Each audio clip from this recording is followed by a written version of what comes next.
Yeah, I think the last leg was a very interesting one because we basically had everything. We had downwind in a good breeze, then we had upwind in what we call nuking conditions, and then of course drifting conditions, a bit of normal sailing in the Med, but then the drifting conditions.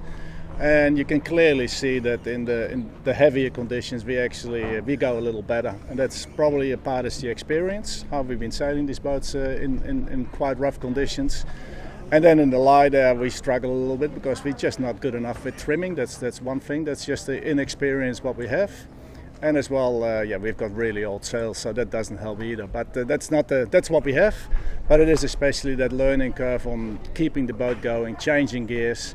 That's a thing where we're going to have a debrief pretty soon, or just after this interview, and then just talk for the small details. How can we get the boat keep going faster in the light conditions?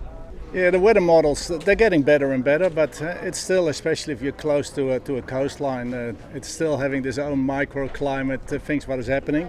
And we know as well, and that's the really hard thing about sailing, that sometimes you are within 100 meters and one boat gets a little whisper of breeze and disappears, and that's basically what happened as well on this leg. We were with 3 boats, not within 100 meters, but maybe in 300 meters, and Axo got the first breeze.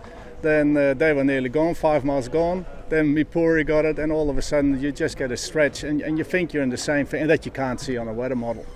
But it's still, you have a general picture, and that you try to follow. And then of course sometimes in some areas where you've been sailing, a bit of local knowledge helps as well. Well, it's very often, if you have rule number 1 of sailing is staying between the competition and the finish. So that's how you try to position yourself. But of course the finish is so far away.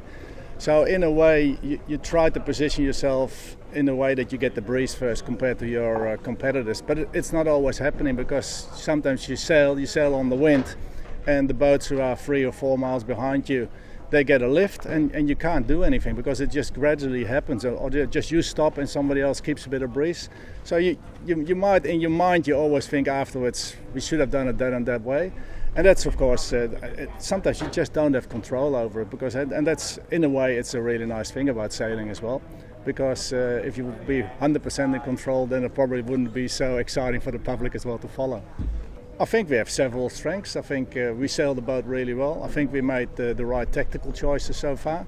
I made one mistake yesterday, I have to admit that, here coming into the bay. I thought I had local knowledge, but it didn't pan out that way. In the end it did, but in general, I think we've done pretty good things. We've been leading the fleet for a fair bit, and of course, I hope ideally that we get quite a bit of breeze, because I think then we have really good speed compared to some of the other teams. But we know what the Med is. It will be everything, and then still you have to make the right choices. And I think in that sense, I'm confident that we can do well and end up on the podium. There's even a fair chance that we can win, because we're only 1 point behind the leader. Well, I think they are the team to beat. That's quite clearly. They've been sailing, I think, nearly for a year together, and with a really good team what they have. Their boat is fully tickety-boo, like how we like to say. They haven't spared a dime. Plus they have new sails, and I think especially having new sails, I think everybody realizes what kind of difference new sails make. We know from other classes there is changes if you have new sails, but we are sailing with sails who done a lap around the world, and they've got brand new fruit, like how we like to call it.